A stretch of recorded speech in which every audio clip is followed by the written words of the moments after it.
Cavs fans, welcome back. Welcome back. Tough game one. Tough game one. Some good things, a lot of bad things, but I'll touch on the bad first. And I think a lot of this has to do with JB Bickerstaff. So allow me to rant, if you please. Why until the fourth quarter did we try and exploit mismatches? Why? Evan Mobley is 7 feet tall. They switch everything. So if they're going to switch and they're going to feel comfortable putting Derek White or Drew Holiday on Evan Mobley, make him go seal and you throw it, dump it down, and it's a dunk or a post hook every single time. Can we do that more? He scored, I don't know how many he ended up scoring in the fourth quarter, felt like 10 or 12. Let's do that more, all on mismatches. Like, those are the kind of things that are just so simple that you have to be able to figure out. Second thing, you said that you want to limit them to threes. How the fuck are you going to limit them to threes if you're not switching? They're just going to, when you get confused and one guy goes one way, you have to go and you have to switch that screen. Make it easy. The Cavs are small. I get it. And they have a lot of size in Boston. But if you want to give up all the threes in the world, or do you want to go and switch? There's no in between. You have to make a choice. It cannot be staying under or going over the screens and fighting through and letting them put you in jail. You can't do it. Those are the things that just you, as a coach, you just simply have to know. Like, this is basic basketball stuff here. And I'm going to get back to the Evan Mobley thing. I thought he had a rough first half, but I thought he rebounded pretty well. He had 5 offensive rebounds. I think that offensively, he was great in the fourth quarter, but that's what you should be doing at all times. I don't understand that. And if and when Jared Allen comes back, that has to be a primary focus. Like, you have to be able to get those ball screens and create mismatches. It's the only way you're going to get consistent offense against this Boston team. I know that our offense in the first quarter looked unbelievable because we finally made jump shots and then we couldn't hit anything for the rest of the game. But it's one of those things where if you're going to go and you can't make shots, you have to be able to attack inside. And I thought we did that very well versus the Magic. Donovan, I thought, was great attacking the hoop today. I thought Darius in moments was fine attacking the hoop. He actually made a couple layups today, which was nice to see. I thought Karras could have been a little bit better attacking. I think Luke Cornett, I thought, did a really good job protecting the paint. He's long, and he deterred a couple shots that got in the Cavs' heads early when he came in. I thought he played well. But that's not a guy that you just have to go through his chest. You just do. Evan missed a couple post hooks on him that he normally makes, so I'm not really worried about that. He ended up shooting 8 of 12 from the floor.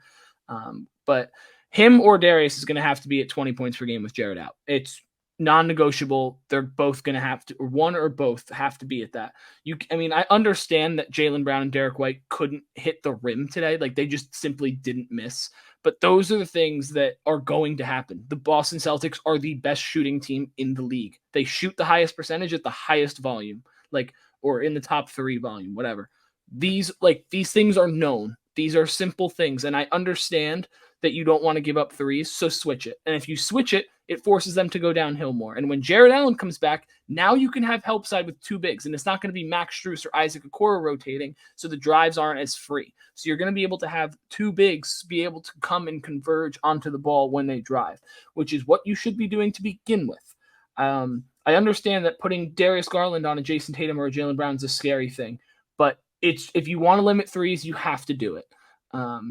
There was too many times where they got confused on ball screens where they didn't know if they were going to switch, stay through, or they set a really good screen and you just couldn't go and the guy was in too far of drop. It's just inexcusable. I'm sorry, Slim. I'm going on my rant. No. I saw Sam Merrill on Derek White too. He had a rough game, Sam Merrill. And I think that you need to put a body on that. I don't think Sam Merrill is big enough to really, do anything with Derek White. Yeah, you just got to hope that they don't attack him as much as he can give you on offense, and he didn't give you anything on offense today. So that's what you kind of got to hope for. But another thing, just like you have to be able to go and close out a little bit better. I thought that a lot of the looks the Celtics took were tough and contested, but a lot of them were rhythm shots after the flow of an offense. It was just tough to defend. I thought the Cavs overall played a pretty solid defensive game. I know they ended up, I don't even remember what the final score was, 120 they ended with. let's see. Yeah, 120. But like those are the kind of things that you just simply can't have. Like you have to be able to close out better than what you did. And there's you're just going to have to go and hope that you can sag off a guy at one point or another and just hope they miss at a certain point because Boston's going to shoot around 40% from three every game. It's just going to happen. One night they may be at 35 or one night they may be at 43. Like something like that might happen. And those are the games you're going to have to capitalize when they're on the dip. But like they're going to average out to around 40%, if not higher. Like that's how talented this team is. Derek White was unbelievable today.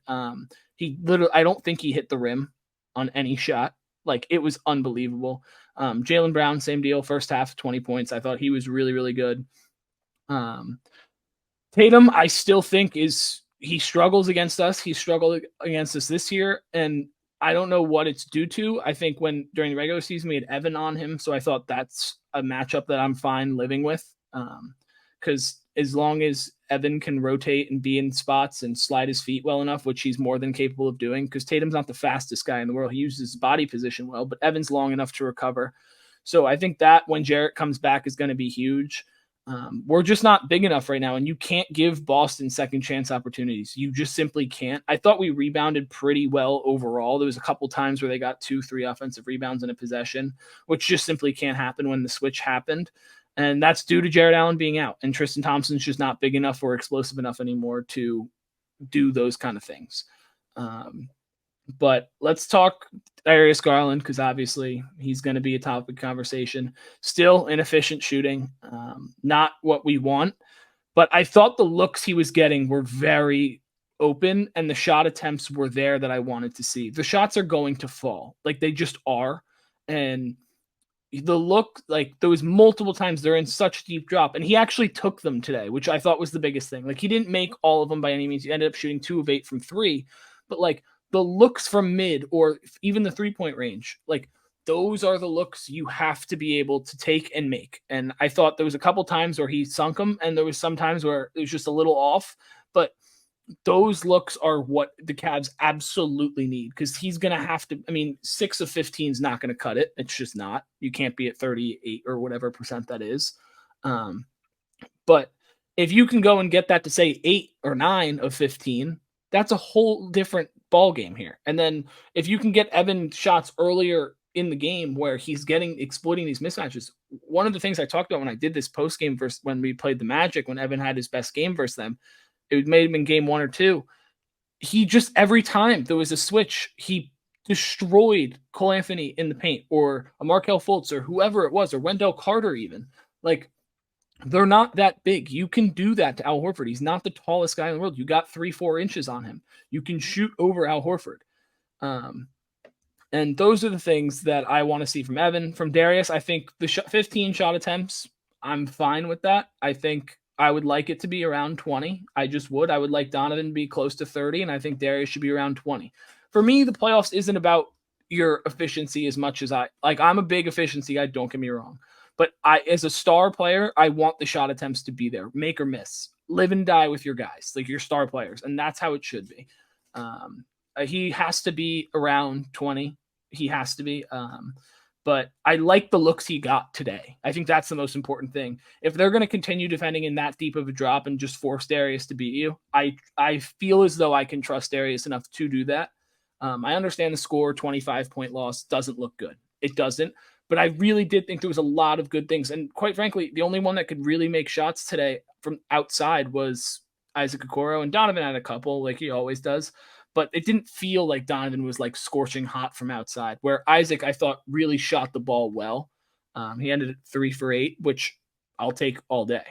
So, I mean, a lot of 3-point attempts for him, but like we need to be able to shoot. We need to try and match the Celtics from 3 to a certain extent. I don't think we need to shoot 55 like they want to every night, but I think if we can get to 40 like we did tonight, you can go. And if you can hit 18, 16 of those threes, you're in every game. I promise you're in every game. That's a fact. And you need that from George Niang and Max Strus as well. George Niang's done.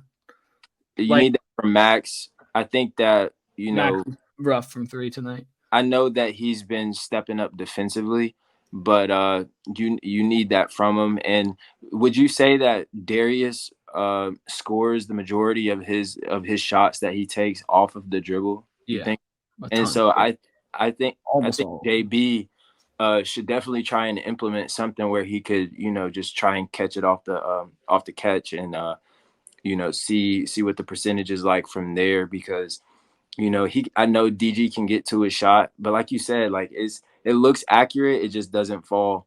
But maybe coming off a screen and try and get him off the ball a little bit more. Maybe that I could agree. get everybody else in a flow. Maybe get Max in a flow. Continue to get Isaac in that flow, and that'll definitely help them out. Yeah, I mean, obviously the biggest thing is the minutes without Donovan Mitchell. And I think a lot of that is when those minutes happen, a lot of the time it's Darius and Karras being the ball handlers. So in that scenario, you can go and have Karras handling the ball, run the plays you run for Max for Darius. He's a good enough shooter. And once you get him in that rhythm, he can either take a pound dribble, shoot it, come off and catch and shoot, or he can just keep his momentum going because he's faster than everyone else on the court to the hoop for a lob, a kick out, a floater, whatever.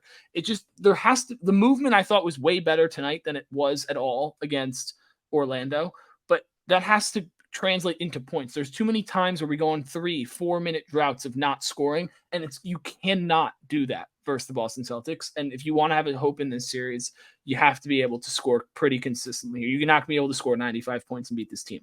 You need to score 110 to beat this team at the bare minimum. Like, that's just where it is. They're that talented. They're that good, even without Porzingis. But we'll wrap it up here. I'm hoping Dean Wade and Jarrett can come back for game 2. That'd be special. But hey, Boston's handling their business. Let's win game 2, steal 1, and then we'll show them what's up in the land. But like, comment, subscribe, and peace.